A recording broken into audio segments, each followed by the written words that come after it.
Saulės miestas, tęsdamas tradicijas, vėl šiauliečiams suteikė galimybę tapti reklaminių prekybos centro veido.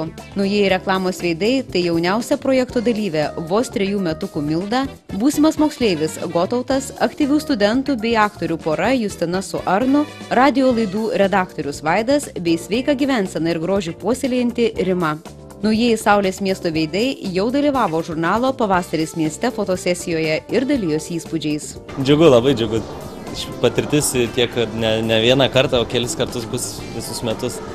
Džiugu, mes tai džiaugiamės. Smagu pirmą kartą toks projektėlis, kuriame tenka dalyvauti. Iš tikrųjų, tai yra įdomu ir tai yra nekasdieniška. Tiesiog išbandysim save, parodysim save ir žiūrėsim, kas iš to bus.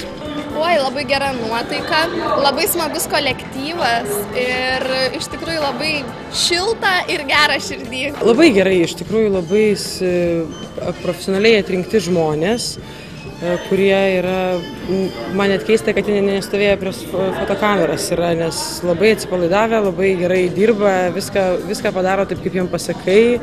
Labai gera nuotaika, labai gera kompanija. Iš tikrųjų, beproto smagu, džiaugiuosi, kad pakliuvau, kad galiu tokių įspūdžių gauti iš tikrųjų, nes labai didelė patirtis, tarkim, vieną dieną praleista čia atrodys turbūt kaip savaitė atostogų gerų. Išsamiau apie pavasario tendencijas nemokamame žurnale Pavasaris mieste, kurį rasite prekybos centre arba savo pašto dėžutėje. Žurnalą galima atsisiųsti ir Saulės miesto interneto svetainėje www.saulesmiestas.lt.